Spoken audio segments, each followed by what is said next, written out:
आशा करता हूं आप सब बहुत अच्छे होंगे। मेरा नाम है सिद्धांत अग्निहोत्री। स्टडी ग्लोस पे आपका बहुत बहुत स्वागत है।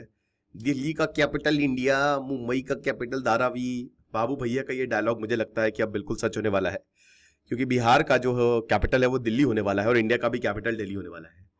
मैं ये क्यों कह रहा हूं, मैं आपको जरूर बताऊंगा, क्योंकि टाइम्स ऑफ इंडिया का बहुत अच्छा आर्टिकल है। चलिए बात करते हैं। पर्सनैलिटी डेवलपमेंट से लेकर पब्लिक स्पीकिंग तक शानदार कोर्स हमारे आते हैं। डिस्क्रिप्शन बॉक्स में स्टडी ग्लोस ऐप का लिंक दिया है। 80 से ऊपर कोर्सेज हैं, आप अवेल कर सकते हैं। तो बात यह है दोस्त कि आखिरकार हो क्या रहा है। माइग्रेशन हो रहा है और यही इस आर्टिकल में लिखा है। 10 चीजें जो सेंसस बताएगा।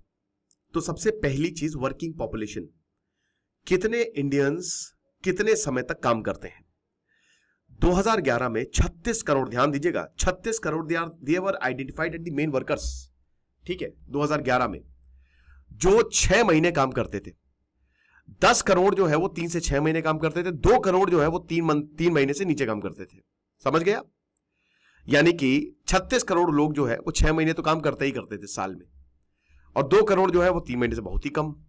5.5 करोड़ देवर अनएम्प्लॉयड और वो काम को ढूंढ रहे थे।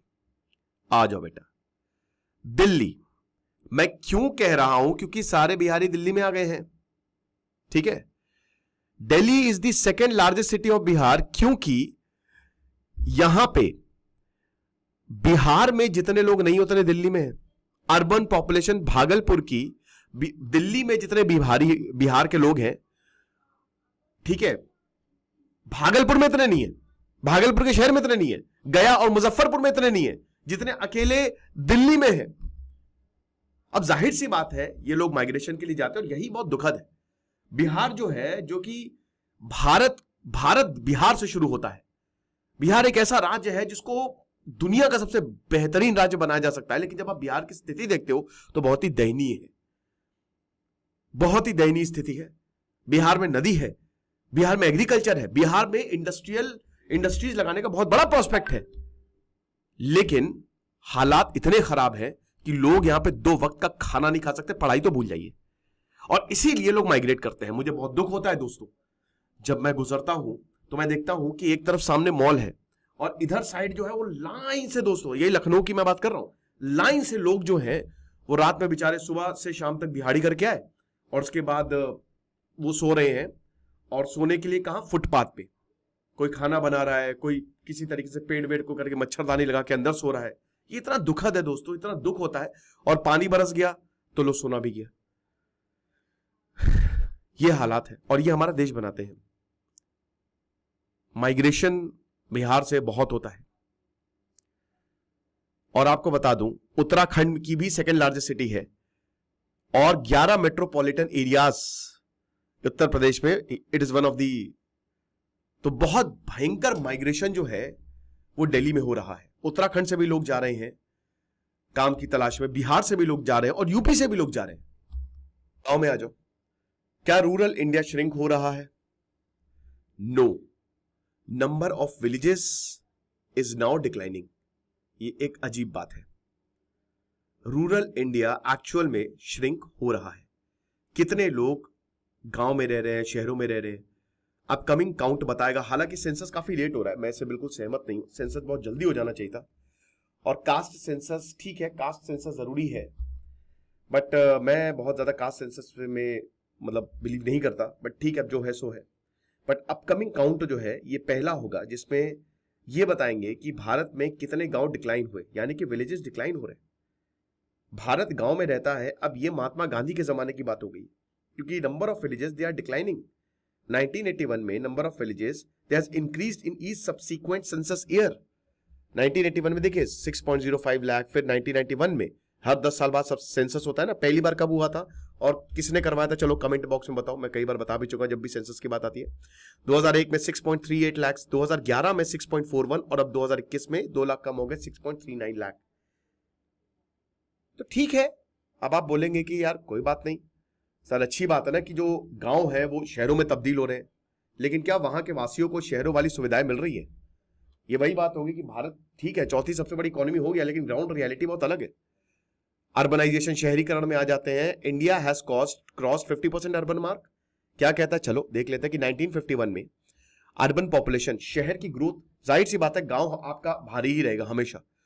तो 1951 में जहां पे 17.3% थी अर्बन पॉपुलेशन, मतलब एक तरीके से अर्बनाइजेशन, 1991 में ये 25.7%, 2001 में 27.8%, 2011 में 31.1%। बेंगलुरु जो है चेन्नई को पॉपुलेशन में ओवरटेक कर सकता है, दिल्ली, मुंबई, कलकत्ता एंड चेन्नई, ठीक है ना। यानी कि एक तरीके से बेंगलुरु डोमिनेट करेगा population wise. Bengaluru tech sector है और आपको पता है बेंगलुरु ओवर क्राउडेड है, ठीक है ना। मैंने एक लेक्चर लिया था बेंगलुरु को लेकर, 3-4 लेक्चर एक्चुअली लिए थे। जब मैंने उसको रियलिटी समझाई थी तो कुछ लोग ऑफेंड हो गए थे, बट यही सच्चाई है, ऑफेंड होने से कुछ मतलब नहीं होगा।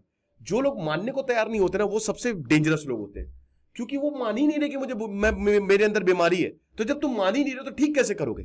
ये सिचुएशन और खराब होती जाएगी।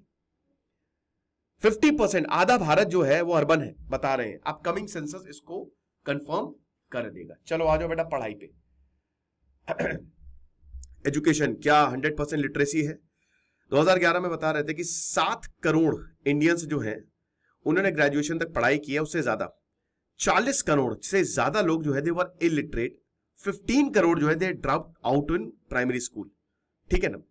यानी कि एक प्रॉपर एजुकेशन खाली 7 करोड़ को ही मिली है, लेकिन 40 करोड़ मतलब एक बड़ी पॉपुलेशन, आप समझ रहे हो, मतलब एक बड़ा तबका है जो कि इलिटरेट है, ओके, जो बिल्कुल भी पढ़ा नहीं है। लैंग्वेज, देखिए मैं ये समय हमेशा से कहता हूं कि आप स्कूल में फ्रेंच, जर्मन सिखाने की बजाय कन्नड़ सिखाएं, मलयालम सिखाएं, तमिल सिखाएं। भाषा का मैं बहुत सपोर्टर रहा हूं कि आप जितनी ज्यादा भाषा सीखेंगे उतना अच्छा है, क्योंकि इससे क्या होता है ना कि आप सीधा लोगों से कनेक्ट करते हैं, है ना।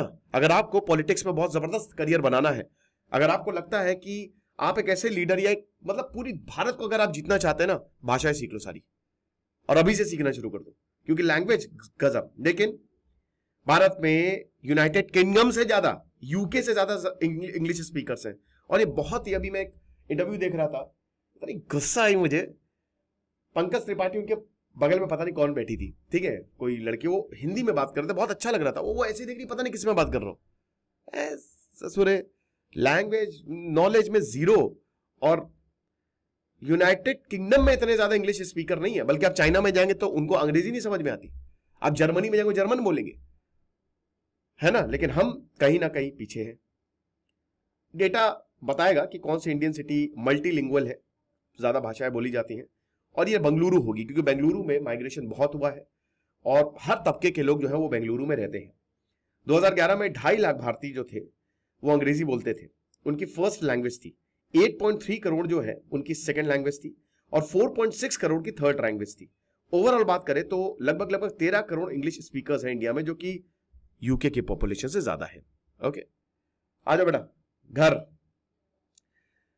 तो 2.5 करोड़, 33 करोड़ पूरे भारत में घर है, जिसमें से 2.5 करोड़ वेकेंट है, 2011 का डेटा है। 23 करोड़ जो है इतने घर रहने के लिए यूज हो रहे हैं, और 1.76 करोड़ शॉप्स हैं, और 30 lakh they are the places of worships. अभी जो आने वाला सेंसस है 2 साल में, वो बताएगा कि स्थिति क्या है। रिलीजन, ओके, कौन सा रिलीजियस कम्युनिटी जो है उसमें कितना शेयर है भारत में?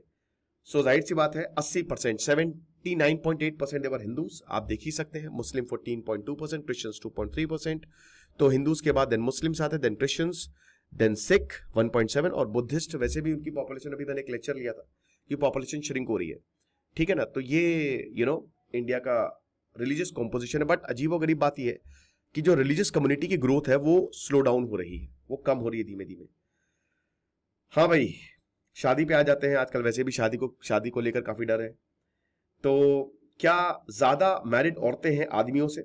हर रिलीजियस ग्रुप में there are more married women as compare to men. ये अजीब बात है, औरतों की शादी ज्यादा हो रही है।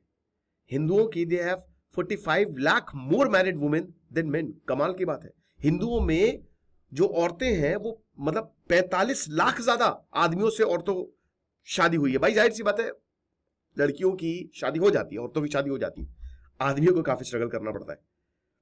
और मुस्लिमों की बात करें तो नंबर 15.5 लाख है। क्रिश्चियंस और सिख्स की बात करें तो 3 लाख एंड 1 लाख है। एक्स्ट्रा मैरिड वुमेन जो है वो पॉलीगैमी की, भारत में भी कई जगह पे होती है पॉलीगैमी। और इसमें मतलब देखिए ये वैसे तो रिकॉग्नाइज नहीं है, लेकिन कई बार ऐसा भी होता है कि हस्बैंड बाहर काम कर रहे हैं तो उन्होंने भी शादी कर ली। और उसके बाद एज ऑफ मैरिज की बात करते हैं, चाइल्ड मैरिज प्रॉब्लम है। 2011 में 83 लाख जो लड़के थे और 78 लाख लड़कियां थी, 10 साल से पहले उनकी शादी कर दी गई। ओवरऑल 2 करोड़ लड़के और 10 करोड़ लड़कियों की शादी हुई। बहुत बड़ा नंबर है दोस्तों, 12 करोड़ मतलब टोटल 18 साल से पहले हुई। तो ये एक प्रॉब्लम है। अब ये सारी दिक्कतें जो है वो सेंसस में सॉल्व हो जाएंगी, तो देखेंगे सेंसस में क्या आता है। बट फिलहाल ये मैंने आपको एक ओवरव्यू दिया है। खुश रहिए, पढ़ते रहिए। This is Siddharth Agnihotri signing off.